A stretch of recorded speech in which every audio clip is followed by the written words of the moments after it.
शुभ सकाल फ्रेंड्स। तो आज वीडियो रे आपण मन को शुभ सकाल। तो आलोचना करवा जे केतोटी नेशन एवं स्टेट उपर आधारित एमसीक्यू करेंट अफेयर माने रिसेंटली जहाँ सब घटी से विषय केतोटी मो एमसीक्यू नहीं के आछि तो आपण मन पय। तो मु आशा करे आपण माने शेष पर्यंत मो वीडियोटी देखिबे। तो स्टार्ट करवा। आमर प्रथम प्रश्नटी होउछि माने रिसेंटली देखा जायतिला गोटे संवाद रे सिंदरी सार कारखाना केउ राज्यर अवस्थित। ऑप्शन देइछि एटी झारखंड, उत्तर प्रदेश, राजस्थान, गुजरात। सटीक आंसर होउछि ना कोन ऑप्शन डी गुजरात। 2 नंबर प्रश्नटी होउछि कभर रे देखा जायतिबा केई फेनर केउ राज्य 26तम जिला हैला। माने रिसेंटली देखा जायतिला माने खबर कागज रे माने केई पेनाल गोटे केउ राज्यर माने 24तम जिला हैला बोली प्रश्न करूछि। तो ऑप्शन देइछि ऑप्शन ए रहला आंध्र प्रदेश, आसाम, अरुणाचल प्रदेश, ओडिशा। राइट आंसर टी होउछि option C Arunachal Pradesh. 3 number प्रश्नटी होउछि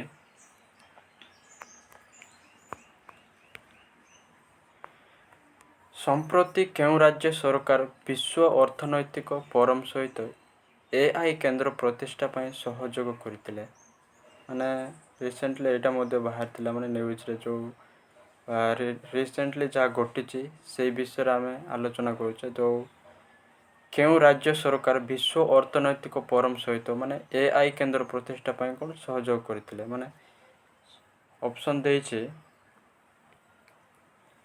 ऑप्शन ए रछि Karnataka, option B Maharashtra, option C Tamil Nadu, option D Kerala. Right answer होउछि कोन ऑप्शन ए कर्नाटक। 4 नंबर प्रश्नटी होउछि सेला टनल केउ राज्यर अवस्थित।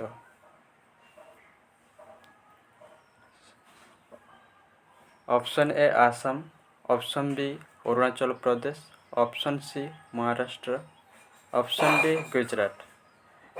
सटीक आंसर होउछि ऑप्शन ए आसाम। आसाम माने सेला टनल अवस्थित कम आसाम राज्यर अवस्थित अछि।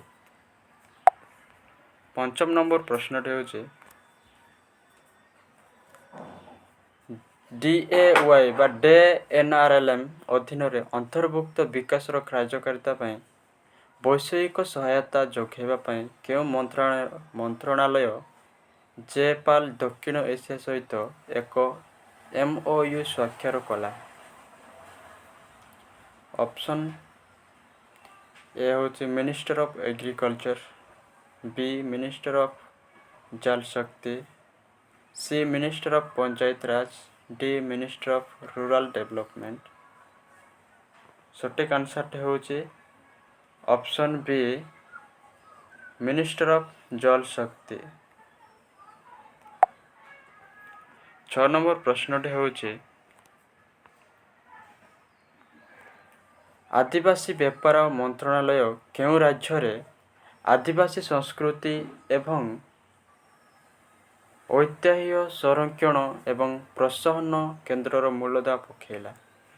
Option A Jharkhand, option B Odisha, option C Bihar, option D Chhattisgarh. सटीक आंसर होउछि ऑप्शन बी ओडिशा। 7 नंबर प्रश्न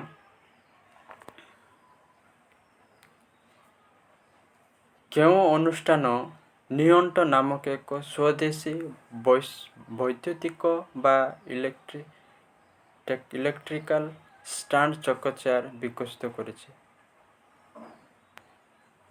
option IIT Madras, option B IIT Kharagpur, option C IIT Roorkee, option D IIT Delhi. ସଠିକ୍ ଆନ୍ସର୍ଟି ହେଉଛି option D IIT Delhi. 8 number ପ୍ରଶ୍ନ, କେଉଁ ରାଜ୍ୟର ଶିକ୍ଷାମନ୍ତ୍ରୀ ନିକଟରେ ଶିଖ ସଂସ୍କାର ଏକ ଅନଲାଇନ୍ ଶିକ୍ଷା ପ୍ଲାଟଫର୍ମ ଆରମ୍ଭ କରିଛନ୍ତି, ଯାହା ଛାତ୍ରମାନଙ୍କୁ ବୈଷୟିକ ଜ୍ଞାନ ସହିତ ସଜାଇଥାଏ?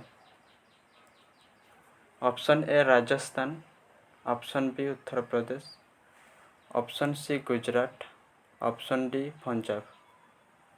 ରାଇଟ୍ ଆନ୍ସର୍ଟି ହେଉଛି ଅପସନ୍ ଡି ପଞ୍ଜାବ। 9 ନମ୍ବର ପ୍ରଶ୍ନ,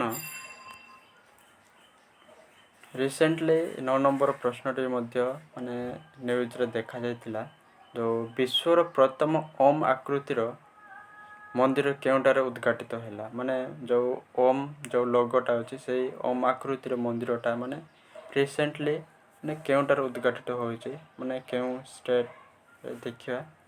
option A Rajasthan, B Gujarat, C Uttarakhand, D Uttar Pradesh. ସଠିକ୍ ଆନ୍ସର୍ଟି ହେଉଛି ଅପସନ୍ ବି ଗୁଜରାଟରେ। 10 ନମ୍ବର ପ୍ରଶ୍ନ,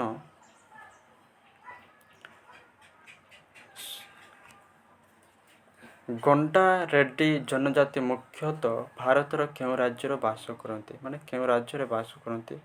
କ'ଣ ଗଣ୍ଡା ରେଡ୍ଡି ଜନଜାତି? Option Andhra Pradesh, B Odisha, C Jharkhand, D Kerala. Right ଆନ୍ସର୍ଟି ହେଉଛି ଅପସନ୍ ଡି କେରଳ। କେରଳ ରାଜ୍ୟରେ କ'ଣ ଗଣ୍ଡା ରେଡ୍ଡି ଜନଜାତି କ'ଣ ବାସ କରନ୍ତି? Thank you for watching guys.